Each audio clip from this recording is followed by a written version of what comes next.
Because you're marrying me. Dearest darling spawn of the devil, there is nothing in the world I would like more. But sadly, I'm still married to wife number 3. It's a shame, but what else can I do? I thought your divorce came through. No, you're thinking of something else. No, I'm not. You put it in here. No, I didn't. Last week, here it is. I remember you dancing up and down and singing, "Oh, happy day," and telling me not to tell Mrs. Raven. So you're free to be mine. Listen, sweetness. No wedding, no Wednesdays. And I'm going to dye my old wedding dress black, just for you. Sorry, Arnie. I mustn't be so thoughtless. I love a good wedding. Do you remember when Han Solo finally married Princess Leia? I gave him a food mixer. Oh, can I be best man? You can be the groom if you like. Leave paintbrushes in here. He might choke on them. Sorry, silly me. So how are you and George? Been able to find time for each other since the birth? Seem to. We've always been pretty good in that department. Mike's hardly touched me since Natalie was born. How old is Natalie? Nearly 12. No. We've always been fine, really. No problems at all. I get it. Hi, I'm Crystal. Ah, Crystal! Good to see you. Come on in. Janet, this here is Crystal. Look, if you want me to dress up, that's extra. No, you're fine. George, what's going on? Crystal is going to be my friend. You what? And your friend as well. That's a lot extra. You sure you've no problems? Look, I don't know what's going on here, but I can assure you my husband does not need that sort of friendship. Think he does. There's 3 more girls downstairs. Hooray! 4 of them, George. Not 1, but 4. Sorry. And then on top of all that, some bloke turns up with a bottle of baby oil and a big moustache. Sue is our health visitor, George. She thinks I'm married to a bisexual sex addict. And that's not good. No, that is not good. Oh, I'm sorry, Janet. I don't deserve you. I don't know why you put up with me. Oh, George, I love you, and however tactless and thoughtless you get, I'll always love you. Thanks. And however old and senile you get, I'll always love you. I just wish, I really, really wish I wasn't so stupid. Yeah, right, I got that. I've got a nurse right here, so I'll be able to tell you in just a second. Janet, a child's suffering from febrile convulsions. She's gone blue in the face. What should the mother do? Oh, gosh. Well, come on, quick. I'm trying to think. Well, think quicker, come on. Let me speak to her. Whose child is it? It's nobody's child.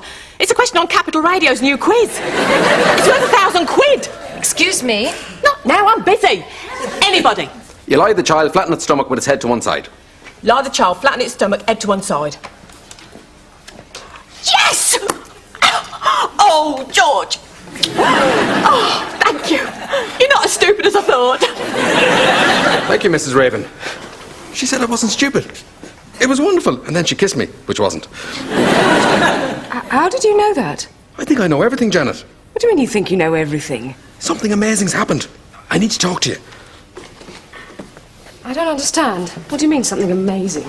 Like I said, I know everything. Ask me a question, anything.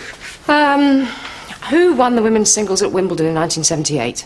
Martina Navratilova. She beat Chris Evert 2-6, 6-4, 7-5 to take her first title. The match lasted 2 hours and 6 minutes, and the umpire was Vernon Wingfield, a retired solicitor from Reigate. Bloody hell. And the ball girls were Libby Asher, Liz Brown, Cheryl Taylor. Okay, I get the point.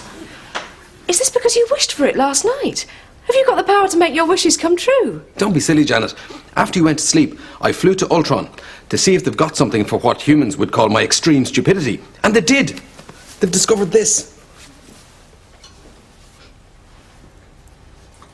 It's a pork scratching. I know! The combination of yeast flavouring and E106 acts as a psychological modem that enables me to connect to the neural networks of the entire world's knowledge. Oh, here was me thinking you just wished for it. This makes so much more sense. Janet, you're going to get a wet bottom. My God, you can see into the future as well. No, you've just sat in a sponge. But what about side effects? Well, they did warn me not to eat too many. Why? Because they're a bit fattening. No, I meant psychological side effects. Oh, don't you worry. I'm sure they'll be fine. I'm going to do something very special with this knowledge. This knowledge is going to transform our lives. I wonder, could you help me? I doubt it. We don't do cosmetic surgery. Janet, you have got to help me. I've one of those headaches that only really intelligent women get. All right, Mum.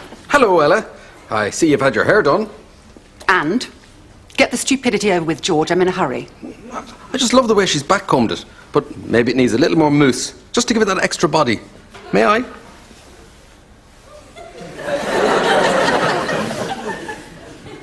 Oh, thank you. And as for the headaches, well, that's just the Ruby wedding causing you to reassess your life. But if you realise the divorce rate in Northolt is running at 13.8%, you'd see what an extraordinary achievement your marriage has been. Oh. As Ki Yang once said, That's enough, George.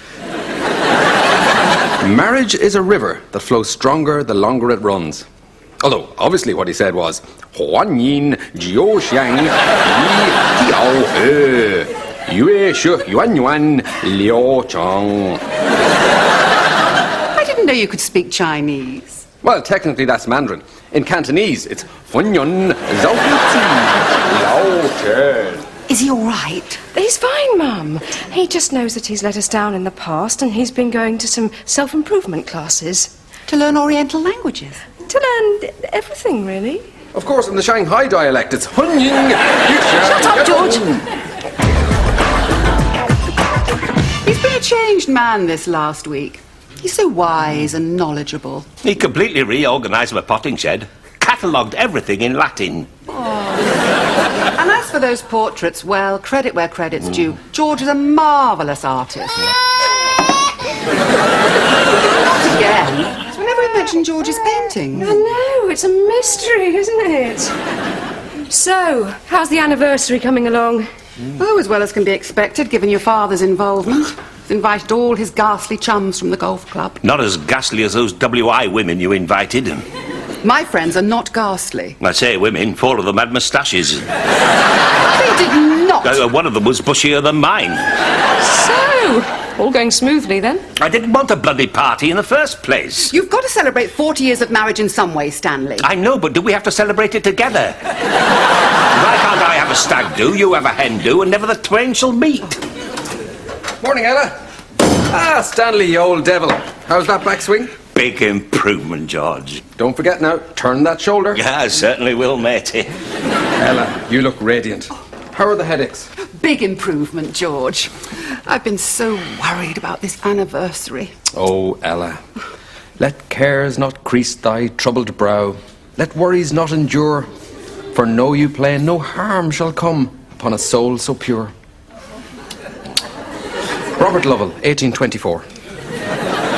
That is beautiful. George, we've decided. We do want you to come to our party. And we'd also like you to make the speech. Oh, Ella. And what's more, we wonder if you'd do a portrait of us for the occasion. You're such a marvellous painter. You see? There he goes again. There's something very odd about that child. It's very exciting. I've just booked us a surprise whitewater rafting honeymoon. That's nice. Are you going to tell Arnie before you get there? Not too much before. Don't want him taking swimming lessons. Thanks for talking me into marriage, Janet. He's got a few bob, you know. Has he? Oh, yeah, I've been hacking into his accounts. Can't find his medical records, but I'm working on it. Great news, ladies. I've decided what charity to set up. The Piers Crispin Heart Foundation. I've got my gimmick, and I've got my slogan. Have a heart attack. Yes, it's a play on words. It means have an attack of heart. Please give generously.